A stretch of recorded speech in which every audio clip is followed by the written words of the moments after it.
नमस्कार बच्चों, आज की क्लास में हम मनुष्यता पाठ का आगे का भाग पढ़ेंगे और देखेंगे कि मैथिली शरण गुप्त जी क्या कहना चाहते हैं। अनंत अंतरिक्ष में अनंत देव हैं खड़े, समक्ष ही स्वभाव जो बड़ा रहे बड़े बड़े, परस परावलंब से उठो तथा बढ़ो सभी, अभी अमृत अंक में अपंग हो चढ़ो सभी, रहो न यूं कि एक से न काम और का सरे, वही मनुष्य है जो मनुष्य के लिए मरे।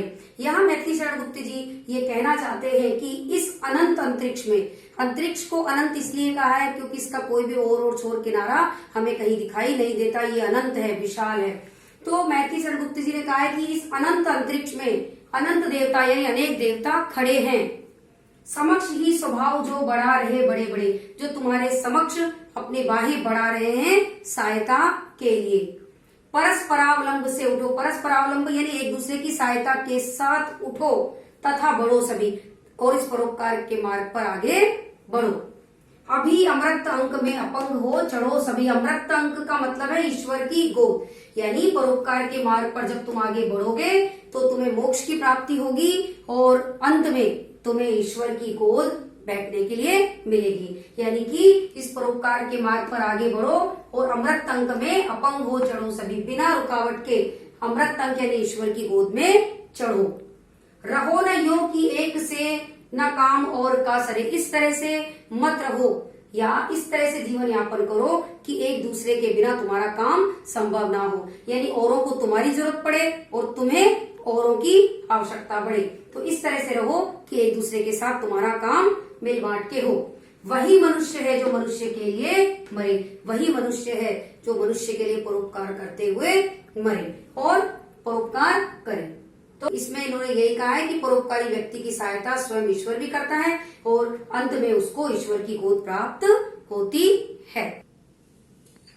अगला पैराग्राफ है, मनुष्य मात्र बंधु है यही बड़ा विवेक है, पुराण पुरुष स्वयं भू पिता प्रसिद्ध एक है, फलानुसार कर्म के अवश्य ब्राह भेद है, परंतु अंतरेक में प्राणभूत वेद है। अनर्थ है कि बंधु ही न बंधु की व्यथा हरे, वही मनुष्य है जो मनुष्य के लिए मरे। इन पंक्तियों के माध्यम से मैथिली शरण गुप्त जी कहना चाहते हैं कि मनुष्य मात्र बंधु है यही बड़ा विवेक है, यानी ये बहुत बड़ी समझदारी की बात है, ये बहुत बड़ी बुद्धि की बात है कि मनुष्य ये समझे कि मनुष्य मात्र बंधु है, यानी इस पृथ्वी पर रहने वाले सभी मनुष्य एक दूसरे के बंधु हैं, भाई हैं, और लोग ये समझे, ये बुद्धि रखें कि पृथ्वी पर रहने वाले सभी लोग एक दूसरे के भाई बंधु हैं। पुराण पुरुष स्वयं भू पिता प्रसिद्ध एक है, पुराणों के अनुसार जो परम पिता परमेश्वर है वही सबका पिता है, एक पिता है। जब सबका एक पिता है तो सब एक दूसरे के भाई बंधु हुए। फल अनुसार कर्म के अवश्य ब्राह भेद है, हाँ कर्म के फल अनुसार हम में जरूर बाहरी रूप से भेद है, कोई गोरा है, कोई काला है, कोई मोटा है, पतला है, अपंग है ना। तो ये जो सारा भेद है वो कर्म के फल अनुसार है, यानी फल अनुसार कर्म के अवश्य ब्राह भेद है, यानी हम में बाहरी रूप से कर्म के फल अनुसार तो अवश्य ही बाहरी भेद देखने को मिलता है, किंतु परंतु अंतरेक में प्राणभूत वेद है, लेकिन अंतर में यानी अंतर में हमारे अंदर सबके अंदर प्राणभूत एक है। अनर्थ है कि बंधु ही न बंधु की व्यथा हरे, इस पृथ्वी पे अनर्थ होगा उस दिन जिस दिन एक भाई दूसरे भाई के दुख को दूर नहीं करेगा, यानी जाति के आधार पर, धर्म के आधार पर जिस तरह से लड़ाइयां होती हैं और एक दूसरे को लोग मारते हैं, काटते हैं, उससे वो क्या है, अनर्थ है। यानी अनर्थ है कि बंधु ही ना बंधु की व्यथा हरे, इस पृथ्वी पे उस दिन अनर्थ होगा कि जब एक भाई दूसरे भाई की व्यथा को, दुख को दूर नहीं करेगा, क्योंकि वही मनुष्य है जो मनुष्य के लिए मरे, वही मनुष्य है जो मनुष्य के लिए परोपकार करता हुआ मरे। यहाँ पर मैथिली शरण गुप्त जी ने पंक्तियों के माध्यम से कहना चाहा है कि मनुष्य मात्र बंधु है, कि मनुष्य जो है वो एक दूसरे का, सब मनुष्य एक दूसरे के भाई बंधु हैं। क्यों? क्योंकि सबके पिता एक है, परम पिता परमेश्वर। और कर्म के फल अनुसार हम में जरूर बाहरी रूप से देखने में भेद है, किंतु अंतर में प्राणभूत सबके एक ही है। तो इसलिए हम सबको मेल मिलाप और प्रेम से रहना चाहिए, भाई बंधु एक दूसरे के दुख को दूर करने की कोशिश करनी चाहिए। वही मनुष्य है, क्योंकि जो मनुष्य के लिए परोपकार करते हुए मरे। यही यहाँ पंक्तियों के माध्यम से कवि ने कहना चाहा है। अगली पंक्तियां हैं, चलो अभिष्ट मार्ग में सहर्ष खेलते हुए, विपत्ति विघ्न जो पड़े उसे ढकेलते हुए, घटे न हेल मेल हाँ बढ़े न विभिन्नता कभी, अतर्क एक पथ के सतर्क पथ हो सभी, तभी समर्थ भाव है कि तारता हुआ तरे, वही मनुष्य है जो मनुष्य के लिए मरे। इन पंक्तियों में कवि ने कहा है कि अभिष्ट मार्ग जो तुमने तय किया है, जो निश्चित किया है, उस अभिष्ट मार्ग पर यानी उस परोपकार के अभिष्ट मार्ग पर सहर्ष खेलते हुए यानी खुशी खुशी हंसते खेलते हुए आगे बढ़ो। ये नहीं कि परोपकार को आप बोझ समझ लो।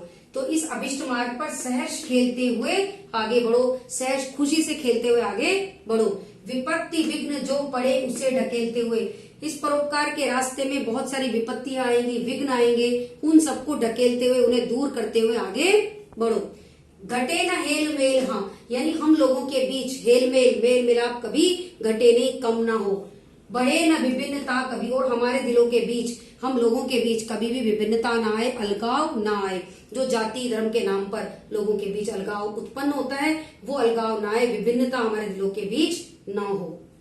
अंतरक एक पथ के सतर्क पथ हो सभी, इस अंतरिक पथ के हम सब सतर्क साथी हैं यानी सावधानी से चलने वाले सभी एक साथी हैं। इस अंतरक पथ के यानी इस परोपकार के पथ के हम सब एक साथी हैं, जहां जिस पथ पर हमें सावधानी से चलना चाहिए। तभी समर्थ भाव है कि तारता हुआ तरे, यही सबसे बड़ा भाव है, यही समर्थ भाव है, यही एक अच्छा भाव है कि तारता हुआ तरे यानी खुद आगे बढ़े और दूसरों को भी आगे बढ़ाने का प्रयास करे, यानी दूसरों को भी अपने साथ आगे बढ़ाए। यही समर्थ भाव है कि तारता हुआ तरे यानी और लोगों का भी कल्याण करते हुए स्वयं आगे बढ़े, क्योंकि वही मनुष्य है जो मनुष्य के लिए मरे।